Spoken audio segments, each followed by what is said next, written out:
நகரம் நரகத்தில் வாழ்ந்துக்கிட்டு இருக்கோம். இங்கே இந்த ஒரு பிள்ளையை நான் வளர்க்கப்படுற பாடு அம்மா இல்லை. அம்மா இல்லாமல் நான் மாற்றிக்குவா. எனக்கு எந்த விதமான எங்களுக்கு நிரந்தரமான வீடு வாசம் ஒன்றுமே கிடையாது. எங்கள் மாப்பிள்ளை அவரு விட்டு ஓசி வீட்டில் தான் கொண்டு நாங்கள் வச்சு அடக்கம் பண்ணோம்.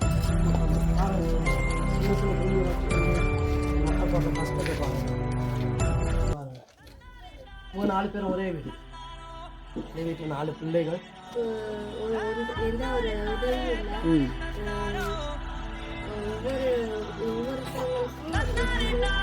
ஒவ்வொரு அதே ஒவ்வொரு வசதியும்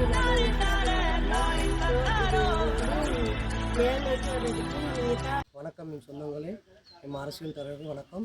இன்று ஒரு முக்கியமான ஒரு வீடியோ பதிவினை பதிவிடுவதற்கு ஒரு சமூக அக்கறையுள்ள சாதாரண மனிதனாக நான் கடமைப்பட்டுள்ளேன். நானுவே புகையிரதத்திற்கு ஒரு சாதாரண ஒரு 200 மீட்டர் தொலைவில் அருகில் அமைந்துள்ள ஒரு லயன் குடியிருப்பை பற்றியே நான் இன்று உங்களிடம் இந்த வீடியோ மூலம் உங்களிடம் இந்த பதிவை பதிவிடுகின்றேன். முடிந்த அளவு எவ்வளோ வீடியோக்களை நீங்கள் ஷேர் செய்கிறீங்க, முடிந்த அளவு இந்த வீடியோவும் ஷேர் செஞ்சு குறிப்பிட்ட அரசியல் தலைவர்கள் மூலமாக இதுக்கு ஒரு நல்ல ஒரு விடிவு காலம் வரும், நல்ல ஒரு மாற்றம் ஏற்படும்ன்ற நம்பிக்கையில் இந்த வீடியோ நான் பதிவிடுறேன். கண்டிப்பாக நீங்கள் ஷேர் செய்வீங்கன்னு நினைக்கிறேன். போகலாம், வீடியோ பார்க்கலாம்.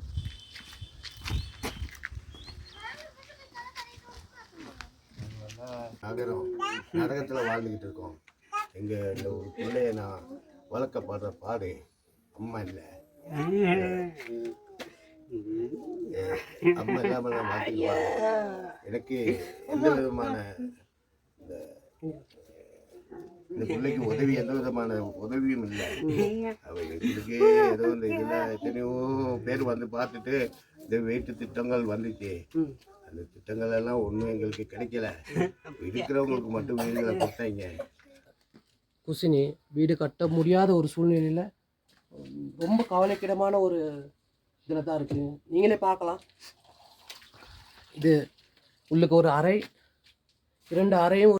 எங்களோட மக்களோட சுகாதார நிலையை பாருங்கள், எப்படி தண்ணி போகுது, இந்த காணு வசதிகள் எல்லாம் பாருங்கள். இந்த வசதி இந்த மாதிரி ஒரு இடத்துல தான் நாங்கள் வாழ்ந்து கொண்டு இருக்கோம். எவ்வளோ நுழம்புகள், எவ்வளோ ஒரு அசுத்தமான சூழ்நிலையில் வாழ்ந்து கொண்டிருக்கோம். எங்களுக்கான வசதி இல்லை, மக்களுக்கான வசதி. இப்போ எங்களுக்கு நிரந்தரமான வீடு வாசம் ஒன்றுமே கிடையாது. எங்கள் மாப்பிள்ளை தவறி போயிட்டு ஓசி வீட்டில் தான் கொண்டு நாங்கள் வச்சு அடக்கம் பண்ணோம். ஓட்டுக்காக்க மட்டும் வராங்க, சறுக்கடி தாருங்கிறாங்க. ஆனால் எங்களுக்கு சறுக்கடி கொடுத்த பாடு இல்லை. எங்களுக்கு பக்க வசதிக்குள்ள இல்லை. வந்து பாருங்க அது வீடை கொஞ்சம். சாதாரண ஒரு 2 அடி அகலம், 2 அடி அகலம், 3 அடி அகலத்தில் தான் இந்த வீடு அமைஞ்சிருக்கு. அப்ப அந்த 2 பேர் தான் இருக்கோம். அம்மா ஒண்ணு இருந்துச்சு, அது போயிடுச்சு. ஒரு மகன் இருக்காங்க. நாங்க இந்த வீடு சின்ன வீட்டுல தான் நாங்க வசி கொண்டு இருக்கிறோம். எத்தனை வருஷமா இந்த வீட்டுல இருக்கோம்? நாங்க ஒரு 30-35 வருஷம் 40 வருஷம் கிட்ட நாங்க இருக்கோம். நானே மாப்பிள்ளையும் இஸ்டேட்ல வேலை செஞ்சோம். இஸ்டேட்ல வேலை செஞ்சு கேட்கறவங்க எல்லாம் வீடு வாங்கித்தாரேன்னு சொல்லுவாங்க. ஆனா எங்களுக்கு வாங்கி கொடுத்த வீடு இந்த ஏரியாக்குள்ள வீடு கிடைச்ச அந்த டைம்ல ஒருத்தரும் கிடைக்குங்க. எனக்கு எழுதிருந்தாங்க, அது எனக்கு கிடைக்கல. இப்ப மாப்பிள்ளை தவறு போயிட்டு ஓசி வீட்டுல வச்சிருந்தா அது அவர் அடக்கம் பண்ணிட்டேன். இங்க இருக்க இந்த பாருங்க இருக்காரு படத்துல. எங்க மையத்தை வச்சிருந்தீங்க? மையம் ஓசி வீட்டுல தாங்க வச்சிருந்தோம். இங்க வைக்க இடம் இல்லாதானே. இந்த 2 அடி வீட்டுல வந்து நாங்க வச்சிருக்க இல்லாதானே. இங்க பாருங்க எங்க நிலைமை, எங்களுக்கு படுக்கோட ஒரு நிம்மதி இல்லாம தான் நாங்க இருக்கிறோம். கரண்ட் இல்ல, ஒண்ணும் இல்ல. இந்த வீடை பாப்போம் வாங்க. இந்த வீட்டில் இல்லை, யாரும் இருக்கலை போல. இந்த பாரு, இந்த வீடும் அதே மாதிரி தான். ஒரு சின்ன சமையலறை, ஒரு சின்ன அறை, இது மட்டும்தான் உங்களோட வீடு.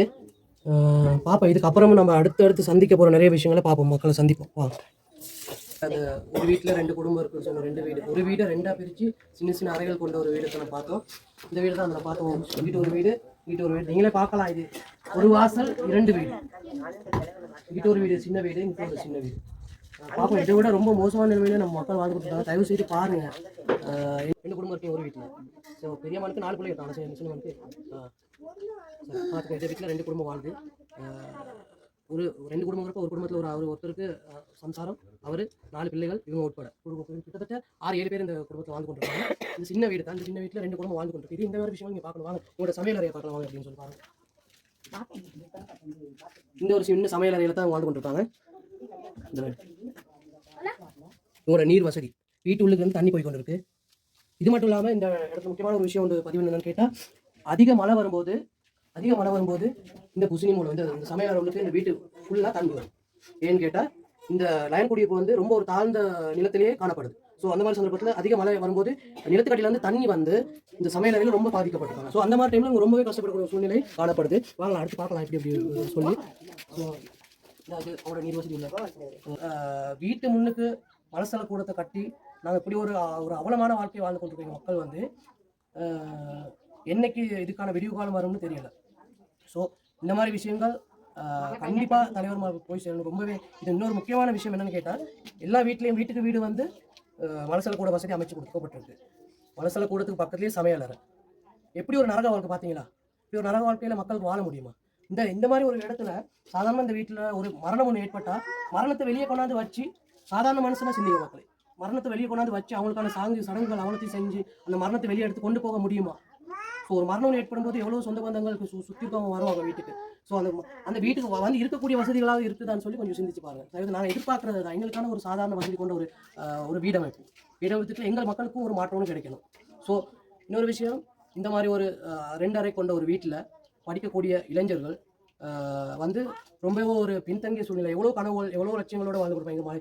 சின்ன சின்ன மலையில செல்வங்கள் பாருங்க, எவ்வளோ மலையில செல்வங்கள் இருக்காங்க, எவ்வளோ கனவுகளோட இருப்பாங்க, எவ்வளோ லட்சியங்களோட இருப்பாங்க. சின்ன 2 காம அறைகள் கொண்ட அந்த வீட்டில் வந்து அவங்களுக்கான படிக்கக்கூடிய வசதிகள் இல்லை, மனசில் கூட வசதிகள் இல்லை. ஸோ இப்படி ஒரு சந்தர்ப்பத்தில் ஒழுங்கான வருமான வசதிகள், இப்படி ஒரு சந்தர்ப்பத்தில் நல்லா படிக்கக்கூடிய நல்ல திறமையுள்ள நல்ல கனவுகள் உள்ள ஒரு இளைஞன் கூட இதில் இந்த இடத்துல இருந்து தன்னை கனவை லட்சியமாக நினைவாக்கி கொள்றதுக்கான ஒரு முடியாத சூழ்நிலை தான் காணப்படுது. என்ன காரணம்னு கேட்டால், சின்ன அறைகள் கொண்ட சின்ன வீடுகள் கொண்ட வீடுகளில் ஒரு படிக்கக்கூடிய வசதிகள் இருக்கா? ஸோ மலையகத்தை வந்து கல்வி மூலியமாக தான் மாற்றத்தை கொண்டு வர முடியும்னு சொல்லி எவ்வளோ விஷயங்கள் சொன்னாலும் கூடியது, அந்த கல்வி மூலியமாக கொண்டு வரதுக்கான ஒரு அடிப்படை வசதிகள் கூட இல்லை எங்கள் மக்கள். பார்த்து சின்ன வீடு அதுதான் நாங்கள் வாழ்கிற வாழ்க்கை. மக்கள் வந்து பாருங்கள், இந்த சின்ன பிள்ளைகளை வச்சுக்கொண்டு என் மக்கள் படுற கஷ்டத்தை பாருங்கள். 4 பேர் ஒரே வீடு, இந்த வீட்டில் 4 பிள்ளைகள், ஒருத்தர் மட்டும் வேலை, அவர் 4 கூலி வேலை செஞ்சு தான் பிள்ளைகளை காப்பாற்றி கொண்டு இருக்காரு.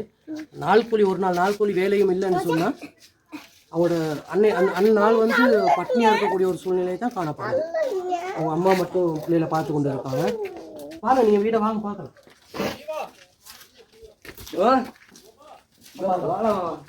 இந்த வீட்டில் தான் அவங்க வாழ்ந்து கொண்டு இருக்காங்க. சமையல் அறை, இந்த அறை இது சமையல் அறை, இது அவங்க சாமான் எல்லாம் வச்சுக்கக்கூடிய இடம்.